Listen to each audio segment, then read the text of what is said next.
వీక్షకులకు స్వాగతం, నమస్కారం. జగన్మోహన్ రెడ్డి తన 5 ఏళ్ల పరిపాలనలో అనేక ఎంఎన్సీ కంపెనీలు తీసుకొచ్చి తద్వారా 35 లక్షల ఉద్యోగాలు కల్పించాడని విత్తనవాదం చేస్తోంది వైఎస్ఆర్ కాంగ్రెస్ పార్టీ. నేడు కూటమి ప్రభుత్వం పరిశ్రమలను తీసుకురాకపోగా ఆనాడు జగన్మోహన్ తీసుకొచ్చిన కంపెనీలు మొత్తం పారద్రోలుతోందామని, కంపెనీలు భయపడి పారిపోతున్నాయంటూ వాడు చేస్తున్న ఆర్గ్యుమెంట్ మీద, వారు చేస్తున్న ప్రచారం మీద విశ్లేషించడానికి మనతో పాటు ఉన్నారు ప్రముఖ ఆర్థిక, రాజకీయ, సామాజిక విశ్లేషకులు కొత్త రవీంద్రబాబు గారు. వారిని అడిగి మనం విశ్లేషణ తెలుసుకుందాం. సార్ నమస్తే. నమస్తే. జగన్మోహన్ రెడ్డి పరిపాలనలో ఎంఎన్సీ కంపెనీలు అనేకం వచ్చి 30 లక్షలకు పైగా ఉద్యోగాలు ఇచ్చారని చెప్పి చెప్తున్నారు వాళ్ళు. అదే కాకుండా కూటమి ప్రభుత్వం వచ్చిన తర్వాత, చంద్రబాబు నాయుడు గారు ముఖ్యమంత్రి అయిన తర్వాత ఒక్క పరిశ్రమ రాకపోగా జగన్మోహన్ రెడ్డికి వచ్చిన పరిశ్రమ మొత్తం వెళ్ళిపోతాని భయపడి అంటూ ప్రచారం చేస్తున్నారు. ఏది వాస్తవం సార్? జగన్ రెడ్డి గారు చేసిన కామెంటు లేదా వైఎస్ఆర్ కాంగ్రెస్ పార్టీ చేస్తున్న కామెంట్లో నిజాల్ని నిగ్గు తేల్చే ప్రయత్నం చేద్దాం డేటాతోటి, పార్టీలకు అతీతంగా. సో జగన్ రెడ్డి గారు మీరు ఇంట్రోలో ప్రస్తావించినట్టుగా ఎన్డీఏ కూటమి వచ్చిన తర్వాత పరిశ్రమలు వెళ్ళిపోతున్నాయి. దానికి డీటెయిల్డ్ వివరణ ఇస్తాను. నంబర్ 1. నంబర్ 2, జగన్ రెడ్డి గారు హయాంలో పరిశ్రమలు వచ్చినాయా పోయినాయా డీటెయిల్స్ కూడా విశ్లేషణ చేద్దాం. దీంతో పాటుగా ఎన్డీఏ ప్రభుత్వం వచ్చిన తర్వాత గతంలో జగన్ రెడ్డి గారు పరిపాలించిన కాలానికి ఇప్పటికి పరిశ్రమలు, ఉద్యోగ ఉపాధి అవకాశాలు కానీ, ఇన్కమ్ సృష్టి కానీ ఎలా జరిగింది డేటాతో విశ్లేషణ చేసే ప్రయత్నం చేద్దాం. వైఎస్ఆర్ కాంగ్రెస్ పార్టీ పరిపాలించిన కాలంలో జగన్ రెడ్డి గారు చెప్పారు కదా పరిశ్రమలు వచ్చినాయి అని. నేను అంటాను పరిశ్రమలు వెళ్ళిపోని ఆయన దెబ్బకి తట్టుకోలేక అంటాను. నేను ఎగ్జాంపుల్స్ చెప్తాను. లులు గ్రూప్ మరి వీళ్ళ హయాంలోనే కదా దాన్ని పారద్రోలేరు. వాళ్ళ వాదం ఏంటంటే సార్, లులు గ్రూప్ అసలు కంపెనీయే కాదు, దానివల్ల ఉపయోగం లేదు, రాష్ట్రానికి లాస్ తప్ప ఒక ఉద్యోగం కూడా రాదు అంటున్నారు. ఇప్పుడు క్వశ్చన్ అది కాదు. ఏ కంపెనీ అయినా, ఏ ఇన్వెస్టర్ అయినా డిపిఆర్ సబ్మిట్ చేసినప్పుడు ప్రయారిటీ అంశాలు ఏం చూస్తారంటే ఇన్వెస్ట్మెంట్ ఎంత, రెవెన్యూ ఎంత, ఎంప్లాయ్మెంట్ జనరేషన్ ఎంత. అదేమి లేదంటారు, ఊరిని కట్టబడి లేకుండా ఎట్లా ఉంటుంది. నేను వివరించే ప్రయత్నం చేస్తాను మిగతా విషయాలు డీటెయిల్స్ చెప్పి. సరే, లులు గ్రూప్ని పారదోలి పంపించారు కదా, జాకీని పారదోలి పంపించిన విషయం ఇప్పటికీ మనకు గుర్తుంది కదా. అనంతపూర్లో నారా చంద్రబాబు నాయుడు గారు ముఖ్యమంత్రిగా ఉన్నప్పుడు కియా మోటార్స్ అని అప్పట్లో భారీగా, ఇప్పటికి కూడా చెప్పుకుంటారు ఆ కంపెనీ గురించి. అంత పెద్ద కంపెనీ, ఆటోమొబైల్ కంపెనీ వస్తే జగన్ రెడ్డి గారి హయాంలో వీళ్ళు యాన్సిలరీ యూనిట్స్ పెట్టుకుందాం, ఒక ఆటోమొబైల్ ఫ్యాక్టరీ వస్తే దాని చుట్టుపక్కల దానికి యాన్సిలరీ యూనిట్స్ 100 యూనిట్లు వస్తాయి, భారీగా వస్తాయి. ఇవన్నీ depends on the ancillary units. ఆ టైంలో ఆ పర్టికులర్ వైఎస్ఆర్సీపీ ఎంపీ బెదిరింపులకి తాళలేక ఆ యాన్సిలరీ యూనిట్స్ అన్ని కూడా చెన్నై, బెంగళూరు పారిపోయి కదా. ఈ విషయం ఇప్పటికీ తెలుసు.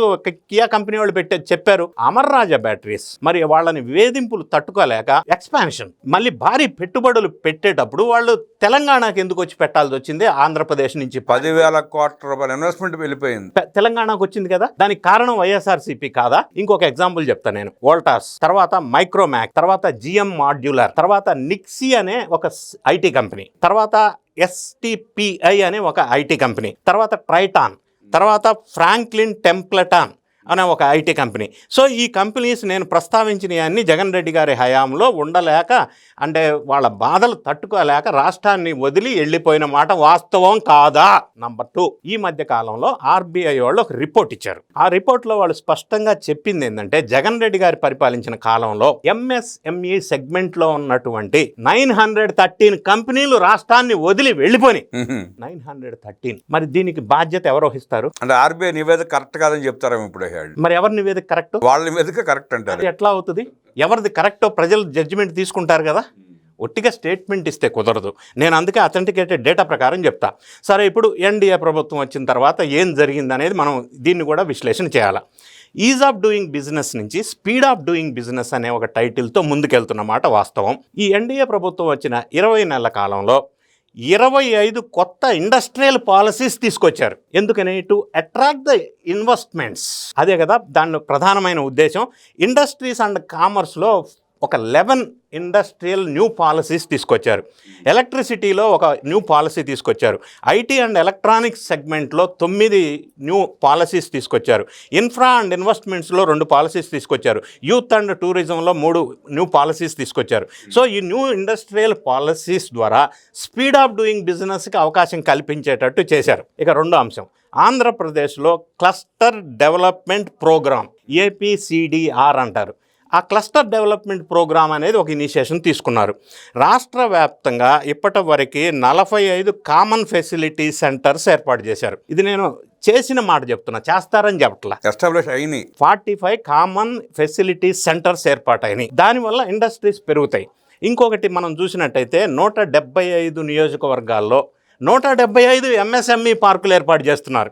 అది మనకి ఈ మధ్య చూస్తూనే ఉన్నాం. అదేవిధంగా 11,451 ఎస్సీ ఎస్టీ పారిశ్రామికవేత్తలకు 270 crores ప్రోత్సాహాలు ఇచ్చేశారు. ఇచ్చిన విషయం చెప్తున్నాను నేను, ఇచ్చేశారు కదా. మరి జగన్ రెడ్డి గారు పరిపాలించిన 5 సంవత్సరాల కాలంలో ఎస్సీ ఎస్టీ పారిశ్రామికవేత్తలకు ప్రోత్సాహాలు ఇచ్చిన సందర్భం లేదు. వాళ్ళు ఎగ్గొట్టి కూడా వీళ్ళు ఇచ్చారు.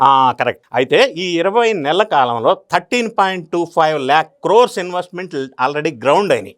దాని ద్వారా 16.3 lakh ఎంప్లాయ్మెంట్ జనరేషన్ జరిగింది. ఆల్రెడీ వచ్చేసిన విషయం నేను చెప్తున్నా. ఇంకొక ఎగ్జాంపుల్, ఈ విషయం చెప్పినప్పుడు నేను హ్యావింగ్ సెట్ దిస్, ఎస్ఐపిబి అని మీటింగ్స్ ఉంటాయి, state investment promotion board meetings. అంటే ఒక ఇన్వెస్టరు డిపిఆర్తో ఇన్వెస్ట్మెంట్ చేయడానికి సిద్ధమైనప్పుడు దాన్ని రివ్యూ చేసి ఎస్ఐపిబికి రిఫర్ చేయబడుతుంది, state investment promotion board meeting. అందులో అప్రూవల్ అయినాక క్యాబినెట్కి వెళ్తుంది. క్యాబినెట్లో ఏ ఇండస్ట్రియల్ పాలసీ ప్రకారం ఏ రాయితీలు ఇస్తారో అవి చెక్ చేసి దానికి అప్రూవల్ ఇస్తారు. తర్వాత వాళ్ళు ఇన్వెస్ట్మెంట్ పెట్టుకుంటారు. ఈ ప్రాసెస్లో ఇప్పటి వరకు 20 నెలల కాలంలో 15 ఎస్ఐపిబి మీటింగ్ జరిగినాయి. ఇంత గట్టిగా ఎందుకు చెప్పానంటే, జగన్ రెడ్డి గారు పరిపాలించిన 5 సంవత్సరాల కాలంలో 5 ఎస్ఐపిబిలు జరిగినాయి.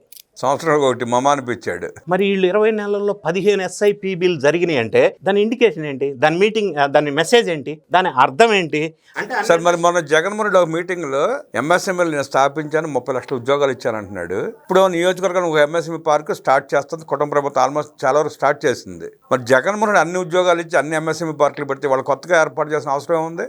నంబర్ 1 మీరు చెప్పింది కరెక్ట్. రెండోది 913 ఎంఎస్ఎంఈలు ఎందుకు వెళ్ళిపోయి అని రిపోర్ట్ వచ్చింది. ఇప్పుడు ఎస్ఐపిబిలు 15 పెడితే 237 ప్రాజెక్ట్స్కి అప్రూవల్ ఇచ్చారు. రెండోది, అందులో 72 ఇండస్ట్రీస్ శంకుస్థాపన కూడా అయిపోయినాయి. ఫర్ ఎగ్జాంపుల్ చెప్పవలసి వస్తే గూగుల్ డేటా సెంటర్ కావచ్చు, టీసీఎస్ కావచ్చు, కాగ్నిజెంట్ కావచ్చు, కాకినాడ దగ్గర గ్రీన్ ఎనర్జీ కావచ్చు, ఎల్జీ కావచ్చు, ఐబిఎం కావచ్చు, తర్వాత సిఫీ కావచ్చు, బీపీసీఎల్ చాలా పెద్ద ఇన్వెస్ట్మెంట్, బీపీసీఎల్, టాటా పవర్ కావచ్చు, తాజ్ కావచ్చు, ఐటీసీ కావచ్చు, రిలయన్స్ కావచ్చు, మేజర్ ఇండస్ట్రీస్. గ్రీన్ కోటి మనం స్టార్ట్ అయిపోయింది. ఇవన్నీ నేను మేజర్ కొన్ని ఎగ్జాంపుల్స్ చెప్పా. ఇవన్నీ వచ్చిన మాట నిజమే కదా. అయితే ఇప్పుడు మీరు ఇంతకుముందు ప్రస్తావించారు, ఎంప్లాయ్మెంటు జనరేషన్ జరగట్లేదు కూటమి ప్రభుత్వంలో, వెళ్ళిపోతున్నాయి అని జగన్ రెడ్డి గారు కామెంటు. మరి ఇదే కూటమి ప్రభుత్వం గవర్నమెంట్ అంటే ప్రభుత్వ ఉద్యోగాలు ఇప్పటి వరకు 30,607, అంటే డిఎస్సి ద్వారా 16,000 కానీ, కానిస్టేబుల్ పోస్టులు కానీ, ఇతర ఉద్యోగాలు కానీ 30,607 ఎంప్లాయ్మెంట్ గవర్నమెంట్ సెక్టార్లో జరిగినాయి. ఎంఎస్ఎంఈ సెక్టార్ నుంచి 2,48,916 ఎంప్లాయ్మెంట్ జనరేషన్ జరిగింది already. Job fairs, skill development centres ద్వారా 1,46,207 ఎంప్లాయ్మెంట్ జనరేషన్ జరిగింది. ఇండస్ట్రీస్ ద్వారా 95,174, ఫుడ్ ప్రాసెసింగ్ ద్వారా 64,000 ఎంప్లాయ్మెంట్ జనరేషన్ జరిగింది.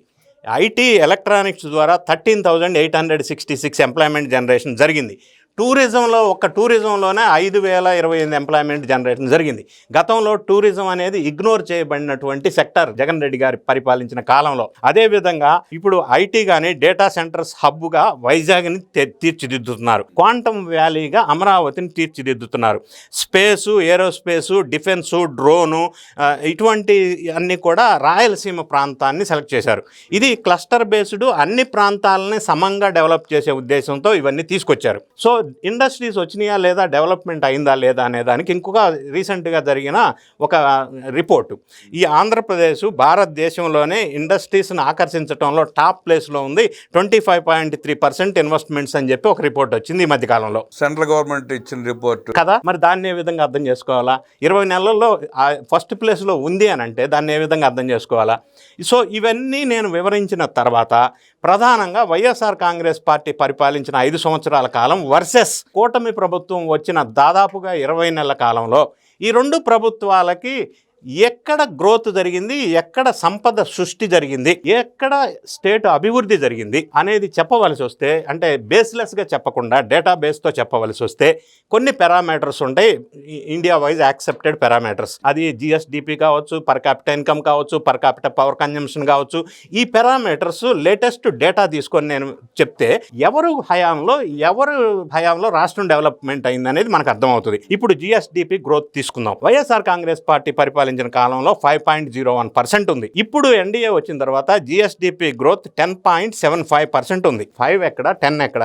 దాని మీద కూడా అబద్ధం చెప్తాడు సార్. మన ఇప్పుడు 11.8% ఎంత నా జిఎస్డిపి ఉంది నా పరిపాలన అన్నాడు. లేదు, 5.01 యాజ్ పర్ ద రికార్డ్స్. ఇప్పుడు 10.75. అయితే ఇండియన్ యావరేజ్ చూసినట్టయితే 6.5. అంటే ఆంధ్రప్రదేశ్ ఇండియన్ యావరేజ్ కంటే కూడా డబల్ ఉంది. అంటే ఈ పర్సంటేజ్ మొత్తం ప్రజలకి ఏం అర్థం కాదులే, మనం చెప్పి నమ్ముతారని చెప్పి అతను భ్రమపడుతున్నాడు అంటారా? కానీ ఇవాళ రేపు సోషల్ మీడియా ప్రభావం వల్ల లేదా ప్రజలు చాలా ఎడ్యుకేట్ అవుతున్నారు, ఈ డేటాని బాగా పరిశీలిస్తున్నారు. ఒట్టిగా ఇంతకు ముందులాగా అట్లా చెప్తే వినేటట్లు లేరు. ఇప్పుడు పర్ క్యాపిటల్ ఇన్కమ్ చూసుకుందాం. జగన్ రెడ్డి గారు పరిపాలించిన కాలంలో 2.67 lakhs ఉంది. ఇప్పుడు 2.98 lakhs పర్ క్యాపిటల్ ఇన్కమ్. అప్పట్లో సౌత్ ఇండియాలో పర్ క్యాపిటల్ ఇన్కమ్ ఆంధ్రప్రదేశ్ తక్కువ ఉంది. ఇప్పుడు పర్ క్యాపిటల్ ఇన్కమ్ ఎన్డీఏ ప్రభుత్వం వచ్చిన తర్వాత ఇండియాలో 16th ప్లేస్లో ఉంది. అంటే గ్రోత్ ఉన్నట్టే కదా. ఇంకొకటి పర్ క్యాపిటల్ పవర్ కన్జంప్షన్ చూసినట్టయితే 1357 kWh జగన్ రెడ్డి గారి పరిపాలించిన కాలంలో. ఇప్పుడు 1400 kWh. Per capital power consumption పెరిగిందంటే స్టేట్ డెవలప్ అయిందని ఒక పారామీటర్ ఇండికేషన్. అన్ఎంప్లాయ్మెంట్ రేట్ చూసుకున్నట్టయితే 17.5 ఉంది అప్పట్లో, ఇప్పుడు 4.1% ఉంది. అంటే అన్ఎంప్లాయ్మెంట్ రేట్ తగ్గింది. 13% తగ్గింది దగ్గర. ఎందుకు అంటే ఎంప్లాయ్మెంట్ జనరేషన్ పెరిగింది అనేది దీనికి నిదర్శనం కాదా? సో ఇండస్ట్రీస్ గ్రోత్ చూసుకుందాం. ఇప్పుడు మీరు ఇండస్ట్రీస్ గురించి మాట్లాడుతున్నారు. ఇండస్ట్రీస్ గ్రోత్ అంటే మెజర్డ్ త్రూ జీవీఏ, అంటే gross value added in industries అంటారు. అప్పట్లో జగన్ రెడ్డి గారు పరిపాలించినప్పుడు 11.9% ఉంటే ఇప్పుడు 12.2% ఉంది. అంటే ఇండస్ట్రియల్ గ్రోత్ పెరిగింది. లిటరసీ రేట్ కూడా చూసినట్టయితే అప్పట్లో 70% ఉంటే ఇప్పుడు 72.6% పెరిగింది. లిటరసీ రేట్ పెరిగింది, అక్షరాస్యత శాతం పెరిగింది. అగ్రికల్చరల్ గ్రోత్, ఎందుకంటే ఆంధ్రప్రదేశ్ అగ్రికల్చరల్ స్టేట్ కాబట్టి అగ్రికల్చరల్ గ్రోత్ జగన్ రెడ్డి గారి హయాంలో 3% ఉంది. ఇప్పుడు 10.14% ఉంది అగ్రికల్చరల్ గ్రోత్. సో ఇప్పుడు నేను ప్రస్తావించిన పారామీటర్స్ అథెంటికేటెడ్ డేటా ప్రకారంగా, రిపోర్ట్ ప్రకారంగా అన్ని అంశాల్లో స్టేట్ ఈ 20 నెలల్లో జగన్ రెడ్డి గారి పాలించిన కాలానికి కంటే భారీగా డెవలప్ అయింది అనేది స్పష్టంగా డేటా ప్రకారం మనకి తెలియవస్తూ ఉంది. సో జగన్ రెడ్డి గారు చెప్పినట్టుగా బేస్లెస్గా కామెంట్స్ చేయకుండా డేటాని పరిశీలిస్తే ఖచ్చితంగా when compare with YSRCP period ఇప్పుడు ఎన్డీఏ పీరియడ్ అని అనుకుంటే బాగా డెవలప్ అయింది, సంపద సృష్టి జరుగుతుంది, ఎంప్లాయ్మెంట్ జనరేషన్ పెరిగింది, అన్ఎంప్లాయ్మెంట్ అనేది తగ్గింది, జిఎస్డిపి పెరిగింది, ఇన్కమ్ పెరిగింది, పర్ క్యాపిటల్ ఇన్కమ్ అని స్పష్టంగా మనకు అర్థమవుతా ఉంది. సార్ ఇన్ని జరుగుతాయని, ఎంత అభివృద్ధి జరుగుతుందని చెప్పారు మీరు. జగన్మోహన్ రెడ్డి తన పరిపాలన జరగని దాన్ని అద్భుతంగా అందంగా వ్యాసాలు రాసుకుంటా, డిబేట్లు పెట్టుకుంటా, అంత అబద్ధాన్ని కూడా నిజమని నమ్మించేలా ఎలా ప్రయత్నం చేయగలుగుతున్నాడు సార్? అబద్ధాన్ని నిజంగా నమ్మించాలి అంటే అసెంబ్లీలోకి వెళ్ళి కదా ప్రస్తావించాలా. జగన్ రెడ్డి గారు అసెంబ్లీలోకి వెళ్ళి ఆయన ఏదైతే సుదీర్ఘమైన ఉపన్యాసాలు ఇస్తున్నారో 2 గంటలు 3 గంటలు, అదే అసెంబ్లీలోకి వెళ్ళి ఆయన డేటా ఆయన చెప్తే ఎన్డీఏ ప్రభుత్వం వారి డేటాని వాళ్ళు చెప్తారు. అది అథెంటికేటెడ్ ఆథరైజ్డ్ డేటా ఉంటుంది, ఆన్ రికార్డ్ ఉంటుంది. మరి అది ఎందుకు చేయట్లేదు? మరి ఈయన నిజంగా కాన్ఫిడెన్స్. మీరు చెప్పినట్టు ఇప్పుడు అక్కడికి వెళ్ళి మాట్లాడితే ఈ నిజాలని బయటపడితే ప్రజలు చెప్పులతో కొడతారన్న భయంతో వెళ్ళట్లేదండి. అక్కడ వన్ సైడ్ లాగా స్పీచ్ ఇచ్చితే కుదరదుగా. అక్కడ అటు నుంచి యథార్థాలు బయటకు వస్తాయి కదా, డేటా ఆధారంగా జరుగుతుంది, అది రికార్డ్ అవుతుంది, అది పబ్లిక్లోకి వెళ్తుంది. అందుకనే ఆ పని చేయకుండా సుదీర్ఘమైన ఉపన్యాసాల ద్వారా చెప్తే ప్రజలు నమ్మే పరిస్థితిలో లేరు అనేది స్పష్టం. 100% జగన్ రెడ్డి విధ్వంసం సృష్టిస్తే చంద్రబాబు నాయుడు గారు వచ్చిన తర్వాత ముఖ్యమంత్రిగా ప్రమాణ స్వీకారం చేసిన తర్వాత 100% వికాసం వైపు రాష్ట్రం వెళ్తుందంటూ విశ్లేషించిన రవీంద్రబాబు గారికి ధన్యవాదాలు తెలియజేస్తూ నమస్కారం.